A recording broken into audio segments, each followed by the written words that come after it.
Vuoi assaggiare una birra dove al suo interno scopri la specialità tipica friulana? Lumi Beer, il prodotto ricavato in 20 ettari di terreno coltivato orzodistico, biodiversità, performance ambientale. Lumi Beer nelle sue 5 versioni disponibili, 4 per consumo veloce e dissetante e la versione Magnum per intenditori. Lumi Beer si abbina a qualsiasi palato. Lumi Beer è un prodotto esclusivo Azienda Agricola Pancera, il buon seme, i buoni frutti.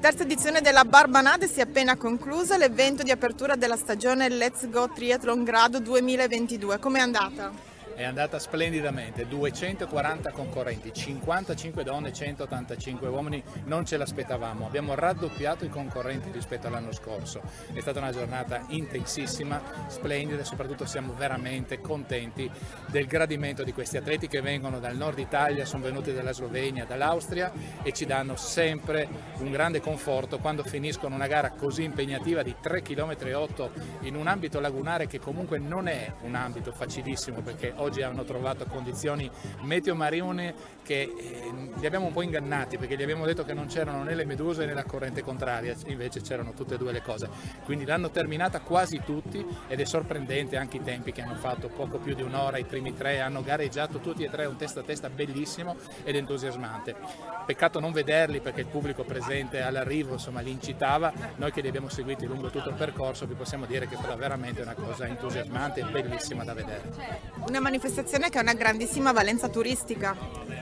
Ma certamente Grado è una città che io lo dico sempre anche agli amministratori che ci sostengono e ci sorreggono, che Grado può dare veramente una svolta con una sorta di turismo che lo fa da 130 anni in questa località, è un'isola bellissima, piena di cultura, piena di fascino, però ha una vocazione che forse non è ancora percepita totalmente, il fatto di un turismo sportivo. Noi organizziamo, l'abbiamo iniziato 2 anni fa quasi per scherzo nel periodo del Covid, questa Barbanade che vuol dire sostanzialmente nuotare tra un'isola e un'altra isola, cioè tra l'isola di Grado e l'isola di Barbana.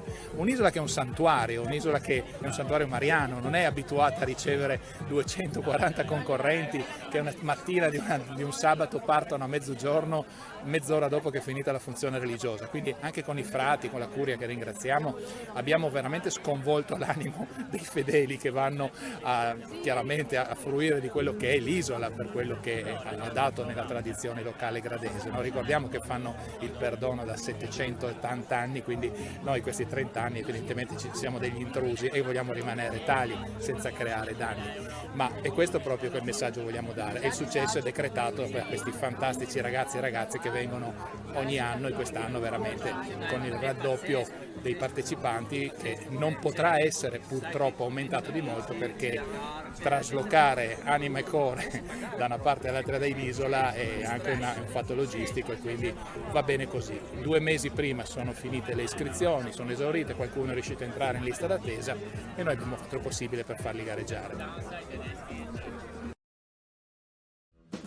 Torna, dopo lo stop imposto dalla pandemia, la tradizionale fiera dei vini di Corno di Rosazzo. 5 giorni tutti da vivere tra degustazioni, enoturismo, la mitica e unica grigliata come una volta e tanto divertimento. Il tutto all'aria aperta, di giorno e di notte, anche in caso di pioggia. Se sei un vero adoratore di Dio Bacco, a Corno devi andare perché chi beve solo acqua ha un segreto da nascondere.